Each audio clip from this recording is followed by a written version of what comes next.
So Father Murphy was assigned to a new parish, and he believed that he would impress his new congregation with his thoughtful sermons.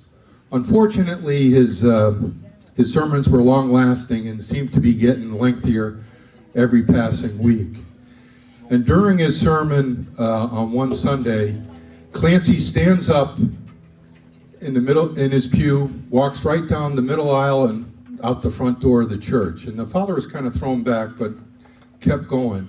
After the sermon, or shortly before the sermon was over, Clancy returned, went right back down the aisle and sat back in his original seat. And once Mass was over, Father Murphy was outside and greeting people as they exited the church. And when Clancy came by, he said, "Hey, Clancy, I'm curious, where did you go while I was giving my sermon?" And he said, "Well, actually, Father, I went out to get a haircut." And Father Murphy said, "Couldn't you have gotten a haircut before my sermon started?" He goes, "Well, to tell you the truth, Father, I didn't need one then." Tonight's speaker is Rory McGloin. He's an award-winning communication professor at the University of Connecticut. Rory's career in higher education spans 16 years, including engagements with over 10,000 learners and 31 peer-reviewed journal publications. Rory's current work is focused on the use of communication best practices in the entrepreneurial accelerator programs.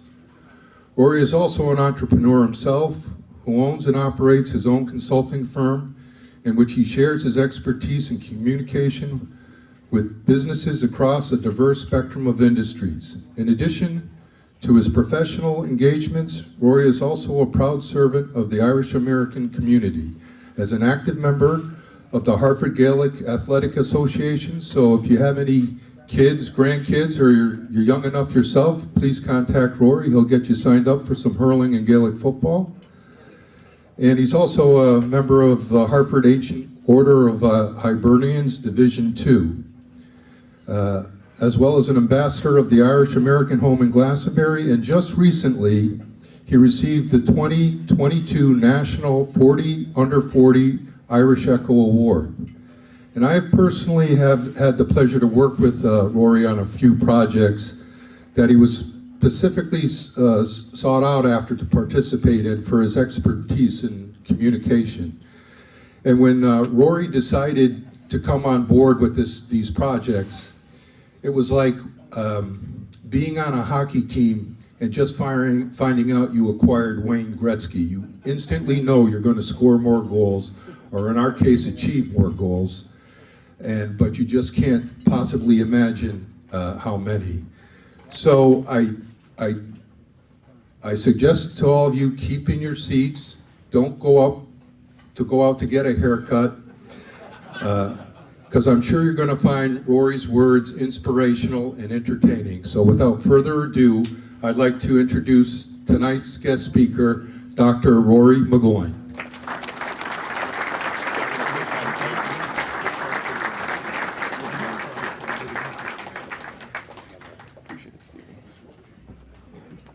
I can promise you that's the first time I've ever been compared to Wayne Gretzky.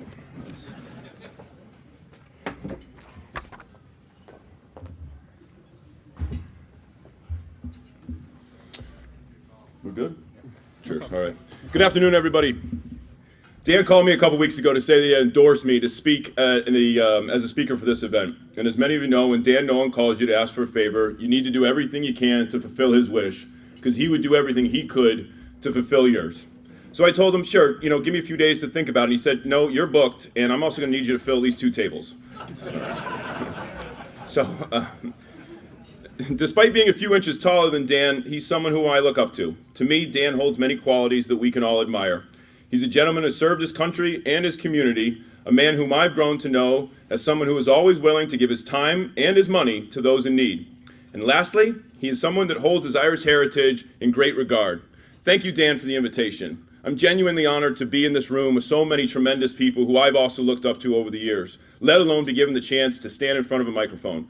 But now that I've got it, I'm going to use that platform as best as I can for the next few minutes. But I did promise Dan a few things, and one of them was that I wouldn't tell any bad jokes, And the second was that I wouldn't speak too slowly, essentially the exact opposite of what Dan would have done. Like many of you, I was looking forward to stepping out to celebrate the 50th anniversary of the parade yesterday.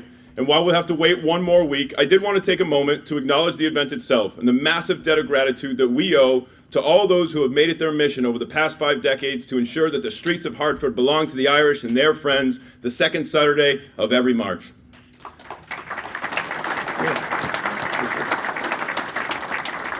I'd be remiss not to take a moment to acknowledge a personal sentiment that often fills my mind and my heart as I see the tricolor flying high amongst the Hartford city skyline. To introduce myself for a moment, I grew up the son of Irish immigrants. My father left his home in Donegal one night back in 1947. He told his mother he was going to a dance up in Letterkenny. There was no dance. Like many before and many after, he left his home to make a life for himself on foreign shores. He sent his mother a letter a few weeks later from a labor camp in Scotland. And then, less than 10 years later, he'd make his way and settle into Hartford in 1956 to become a proud union ironworker. He and his brothers, and later his sons, would go on to build the bridges and buildings that help to make up the Hartford city skyline today. So when I walk down Capitol Avenue next Saturday and I see the banners blowing in the wind, I'll always think of those Irish men and women who left their homes to come and build ours. On any given day, as I travel through the state, I find myself driving over their bridges to get to our work. And on many occasions, I've had the honor to lecture the next generation of students in a building I know was built by our Irish forefathers that came before us. I'd like to take a moment to thank and honor every brave immigrant that left that small island to come to America so that today we could live our lives in a land of opportunity.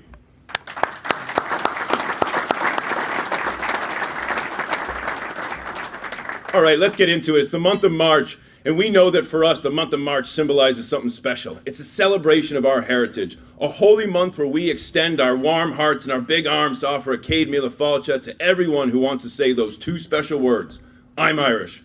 And we're happy to welcome everyone to celebrate with us. The ultimate form of flattery, because we know ourselves that everyone in the world either is Irish or wants to be.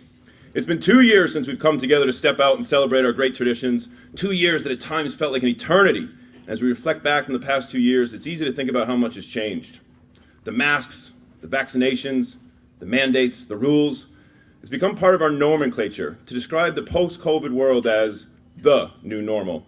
And I typically hear this phrase expressed in a manner of sorrowful defeat, as if we somehow come to accept that our fate of this new normal is just how it's going to be now.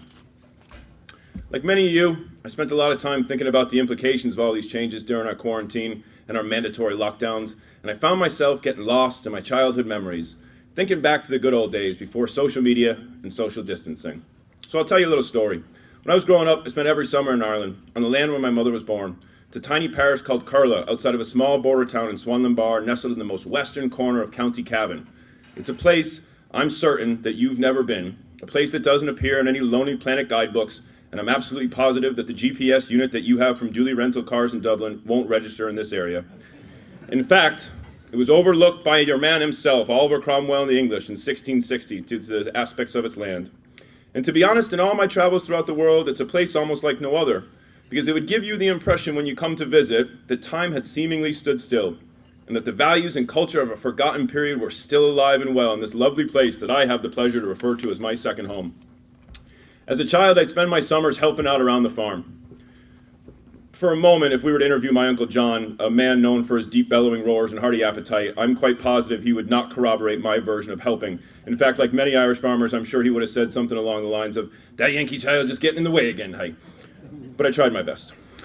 On any given day, we'd be shearing sheep, dosing lambs, turning cattle up the road, or bringing home a bit of silage. In the evenings, it was a walk up the long lane to bog the turf and to get eaten alive by the midgets. We'd stop for the Angelus, have a cup of tea, and gaze at the seemingly endless row of turf that awaited us tomorrow. We'd hope to get a lift back home down to town in the tractor with our Uncle John, and that there might be a few warm water bottles between the bed sheets when we were tucked in for the night. On Sundays, we'd go to Mass, and after Mass, our tradition was to head to the Mart. This is an outdoor marketplace, the ultimate Irish swap meet. We'd cross the border into Northern Ireland. We'd navigate the barracks that were still intruding on the rolling hills of Fermanagh. We'd park along the road and we'd walk into the bustling marketplace, ready for an afternoon of shopping, a visit to the chip band, and hoping for a 99 ice cream cone before all was said and done. It was at that mart that I first learned anything about business. I learned to haggle with the vendors, and I'll never forget my first successful purchase of a few Irish Rebel cassette tapes. I can guarantee you I learned more about business communications and sales tactics during those Sundays at the mart than any of my MBA students will ever learn in one of my courses. We'd fit 5 or 6 in a 2-seater van. We'd crank up the tunes of our new cassette tapes. We'd listen to Garth Brooks and my personal favorite at the time, Christy Moore, and his new album, Live at the Point. We'd hide our purchases on the way back home as we navigated the barracks once again, in the hopes that our Wolf Tones tapes wouldn't be confiscated by the young British soldiers holding rifles that were probably bigger than I was at the time. And of course, we stopped at the pub. But we didn't just stop at one pub. We went to all of them, and I swear to you, I was on more pub crawls before I turned 18 than most people do in a lifetime. I learned to play snooker, shoot darts with old men, and there was so much smoke in the pubs back then that I think my American pediatrician once had to ask my parents to stop procuring tobacco products for their child. It was a simple time, no cell phones and no Facebook. It was handwritten letters. It was a payphone at the top of the town to call home. It was a few pounds in your pocket. It was a walk to the shop to get a bag of sweets and hoping the girls across the road would give you a wink or a smile as you walk past. Those are my childhood memories, and they're the ones that I latched onto most for the past 2 years. 2 years of being told what we couldn't do, where we couldn't go, and who we couldn't see. And like many of you as a true Irishman, I definitely don't like being told what to do. Like so many of you have longed for normalcy, I've been most overwhelmed by my desire to see my family in Ireland again, and I can't wait to get back home to see my granny standing against her cottage door, or to watch the waves roll in or Osnaula Beach as the sun sets on Donegal Bay. But after all those months of reflecting and being nostalgic, we've also had to come to grips with one of the most powerful truths in our lives, and that is that the more things change, the more they stay the same. I know that when I land in Dublin in a few weeks, I'm not arriving to the childhood postcard in my mind. The town of James Connolly and James Joyce is now just as synonymous with Google as it is to Guinness. And as the American songwriter Bob Dylan once said, that times they are changing. But in fairness to Bob Dylan himself, he'd have to credit the Irish, and the Clancy brothers in particular, for those wise lyrics. Today, our norms and expectations around how we learn, how we connect, how we communicate, and most importantly today, how we celebrate our heritage is changing right before our eyes. As many of you have visited Ireland in the last few decades, you know what I mean. The face of Ireland, its people, its cultures are evolving. Our relationship with Ireland is changing too. It's a modern Ireland with modern needs, and the more things change, the more they stay the same. Known for their relentless hospitality, and I do mean relentless. If you're offered a cup of tea in my granny's house, there's one answer: with milk, please, because there's no point in telling Bridget McGovern you're not having any tea. But in all seriousness, Ireland is a nation that is known for welcoming others, and therefore it's no surprise that in any given street, in any given town today in Ireland, you might meet someone from Poland or Nigeria, Pakistan or Syria. And of course, they were one of the first nations to open their borders to the Ukrainians who have been displaced from their homes in the last few weeks. I've recently become very, we can applaud for that.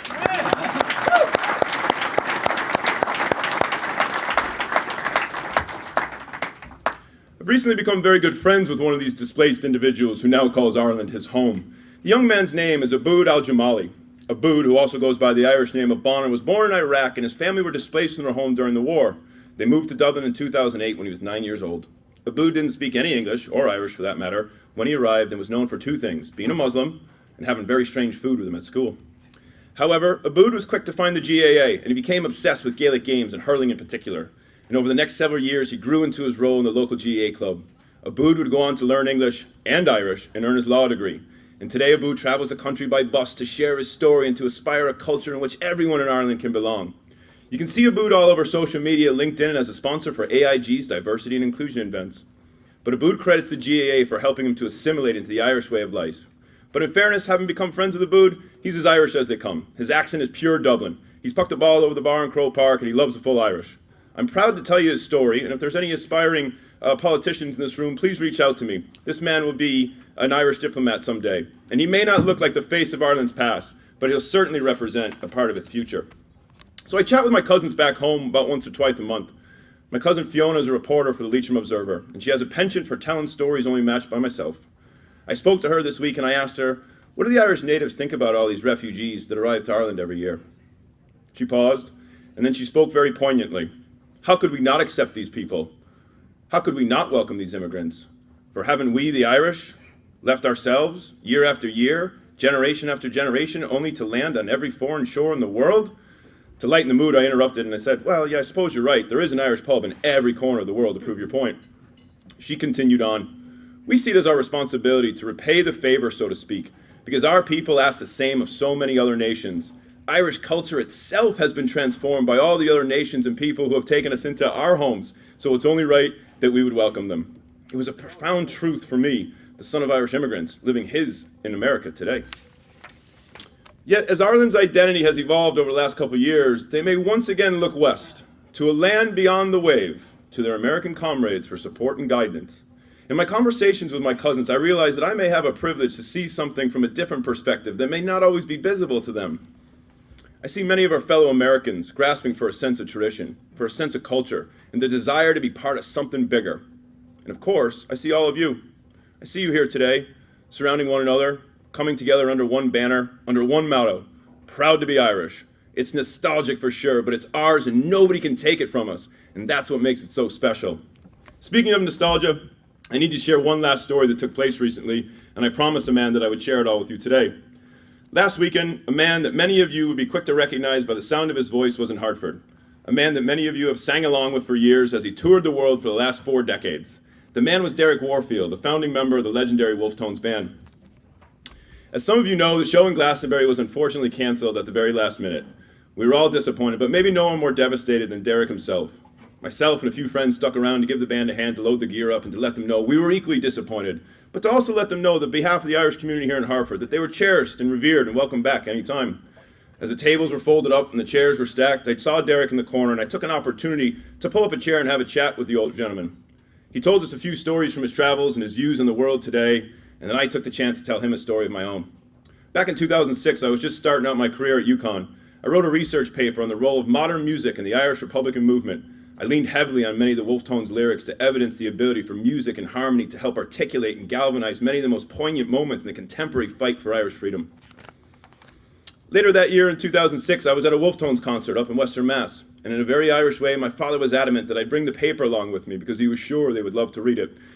By the way, Dan Nolan referenced that I have 31 peer-reviewed publications, and I can promise you not a single person in here has ever read one of them.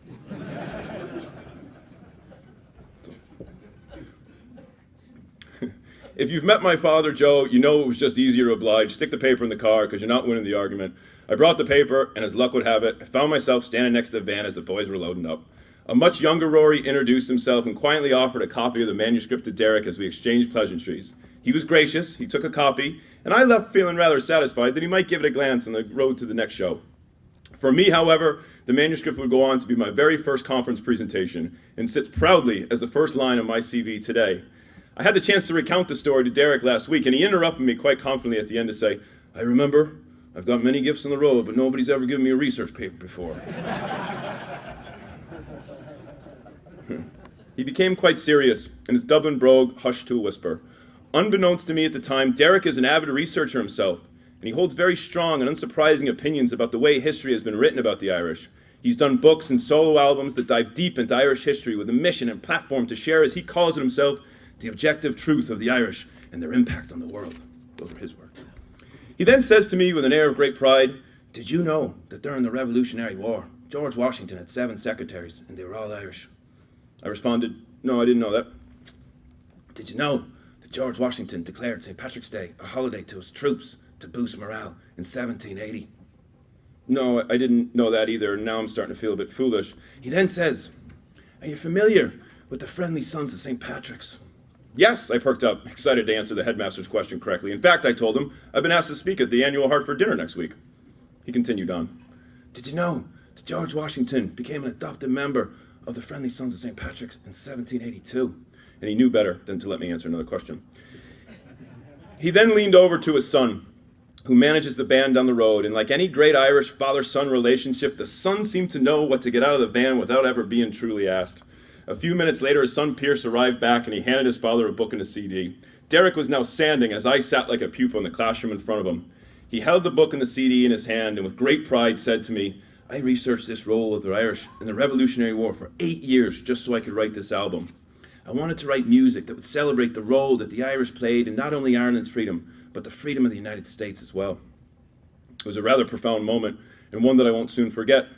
He then gave me the book and the album, and by the look in his face, I knew that he wasn't gifting it to me, but instead he was giving it to me as a symbol of our responsibility. Our responsibility to ensure that we are the ones taking it upon ourselves to write the next chapter of Irish history. He asked me if I would share the album and this story with you all today, and he left me with one last thought before he headed off to bed. Please let them know I'd like to come and do a show for them one day soon. So folks, I have Derek Warsfield's phone number, and if we're interested in booking a band for next year, he said he's interested in coming to town. No offense, lads.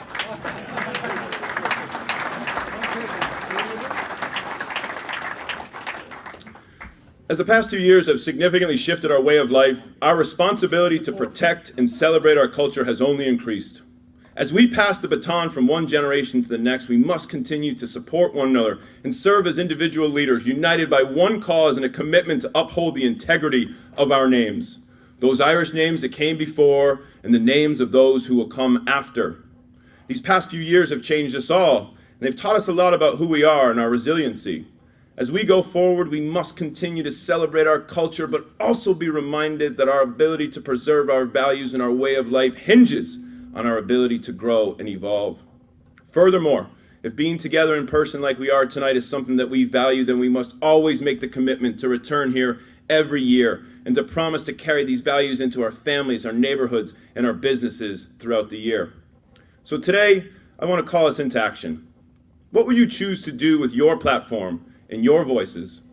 Those of you who are here today carrying Irish names, you will be called upon throughout your lifetime to share the legacy of what it means to be Irish. The Lawlers, the McBrides, the McCanns, the Murrays, the McGees, the O'Connors, the Tracys. When your Irish name is called, how will you choose to celebrate and share our values? Will you choose to write the history of tomorrow with your stories today? The Murphys, the Sullivans, the Maloney's, the Gormans, the Conlons, and the Stauntons. Will you choose to dance? Will you choose to sing? Will you choose to write? Will you choose to speak? Through our virtues and through our actions, our Irish and Irish American heritage is in your hands today and tomorrow. And the stories that will be told at these dinners in many years will rely on the stories that you start telling your children and grandchildren today. So I call on each of you, my dearest friends, when you are asked to tell our story, tell the world what it means to be Irish. Show them with your grace and your integrity. Show them with your hospitality and your generosity. Show the world what it means to be Irish, because the world is watching. And now more than ever, they need our love, our gra, and they long for it in every corner of the world. And you, sons and daughters of St. Patrick, are poised to deliver. God bless you all. Thank you.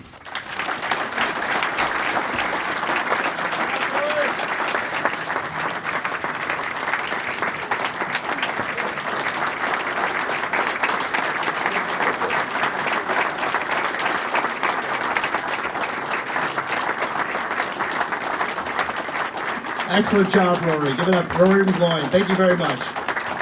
I'm inspired.